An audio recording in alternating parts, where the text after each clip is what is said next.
Hello বন্ধুরা, কেমন আছো সবাই? তো আজকে কথা হবে খাদান নিয়ে। ইয়েস, প্রথমে খাদানের কিশোরী গানটা নিয়ে কথা বলবো। একটু আগে, জাস্ট 20-25 মিনিট আগে দেবদা একটা পোস্ট করেছে, মানে 7 কোটি ভিউজ ক্রস করে গেছে কিশোরী। 7 কোটি, ফাস্টেস্ট কোনো বাংলা গান। মানে গানটা আপলোড হওয়ার এই উইন্ডোর মধ্যে এই ভিউজটা পেলো। সত্যি মানে কিশোরীর ফিভার কিন্তু এখনও কমেনি। আমি এখনও দেখছি প্রচুর লোকে কিন্তু এটা নিয়ে রিলস, শর্টস এগুলো বানাচ্ছে, প্রচুর লোকে এটার কভার সং বের করছে, বিভিন্ন জায়গায় গিয়ে ডান্স ভিডিও বানাচ্ছে।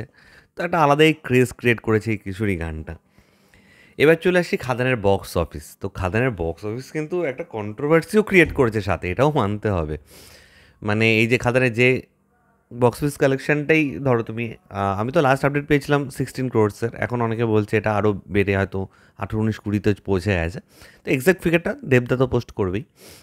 তো এই যে কালেকশনটা কেন হচ্ছে, কিভাবে হচ্ছে, অনেকে এটাকে বলছে ফেক কালেকশন, নাকি জল মেশানো।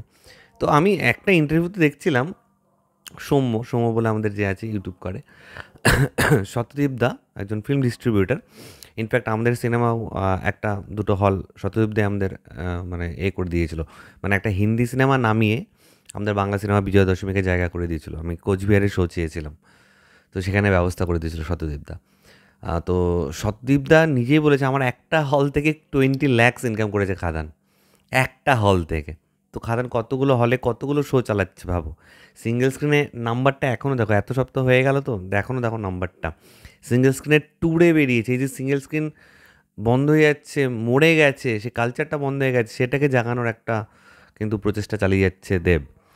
এবং খাদানকে তো একদম পুরো পলিটিক্সের মতন করে যে প্রচারটা তারা করেছে, পুরো মানে কোনো পলিটিক্যাল পার্টি ভেবে প্রচার করে ভোটের আগে আগে, সেরকম একটা মানে কোনো একটা মিশনে যেন নেমেছে এখনও। ভোটের আগে খালি না, ভোটের পরেও তো মুখটা দেখা যেতে হবে। তো সিনেমা রিলিজের আগে না, সিনেমা রিলিজের পরেও তারা মুখটা দেখাচ্ছে। এটা কিন্তু চট করে হয় না, এটা কিন্তু দেবদা করছে। এই ব্যাপারগুলো কি কেউ আদৌ খেয়াল করছে?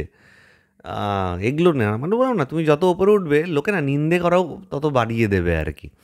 ওই আজকেই একটা সিনেমা পাটলিগঞ্জের পুতুল খেলা, ওখানে একটা ডায়লগ ছিল, যতদিন জিন্দা ততদিন নিন্দা। মানে সত্যি বলছি তো। দেখো, কেউ একজন চট করে একটা বক্স অফিস কালেকশন দিয়ে দেবে, তো এটা কি ক্রস চেক হতে পারে না কখনো? মানে ওপেনলি এরকম করে একটা হাউস, একটা প্রোডাকশন হাউস বা হাউসের রিলেটেড যিনি মেইন আর কি কর্ণধার, দেবদা যদি পার্সোনালিও পোস্ট করে, তাহলে সেটা দেবদাকে জবাব দিতে হবে। তার এগেন্সে ডকুমেন্টস রাখতে হবে যে হ্যাঁ আমার সিনেমাটা এতটাই ইনকাম করেছে। সেটা 1 কোটি হলে 1 কোটি, 10 কোটি হলে 10 কোটি, 20 কোটি হলে 20 কোটি। তো খাদান যেটা করে দেখিয়েছে সেটা মানে আনবিলিভেবল। সত্যি আমি 10 কোটি বলেছি, যে 10 কোটি ইনকাম করতে পারলেই বিশাল হবে, সেই জায়গায় খাদান কোথায় চলে গেছে। এবং দেবদা নিজেই বলেছে পশ্চিমবঙ্গে এখনও মাত্র কয়েক লক্ষ লোক দেখেছে, 5-6 লক্ষ লোক খাদান দেখেছে। অথচ পশ্চিমবঙ্গে 8-10 কোটি লোক থাকে। সবাই হয়তো সিনেমা দেখবে না, কিন্তু এর মধ্যে তো সিনেমা ভিউয়ার্স তো আছে। আমি ধরছি 30%ও আমি যদি ধরি, তাহলে তো 2.5-3 কোটি সেই নাম্বারটা। তো সবাই মাত্র 5-6 লাখ লোক দেখেছে আর কি। এটা বেসিক ক্যালকুলেশন আছে বস, ঠিক আছে? নাহলে এইখান থেকে বাংলা থেকে কিছু কিছু সিনেমা 40 কোটি 45 কোটি বিজনেস করে নিয়ে বেরিয়েই যায় না, ঠিক আছে? ভিউয়ার্স রয়েছে। আম, তো খাদান সত্যি হিস্ট্রি ক্রিয়েট করেছে।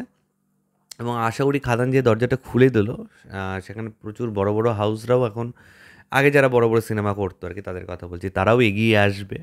তারাও চাইবে এখন ভালো ভালো সিনেমা করতে, বড় বড় সিনেমা করতে। দেবের তো কোলাবোরেশনের একটা জায়গা সবসময়ই খোলা থাকে। দেব কখনো চায় না যে আমি একাই করব, সে সবসময় কোলাবোরেশনে কাজ করতে ভালোবাসে।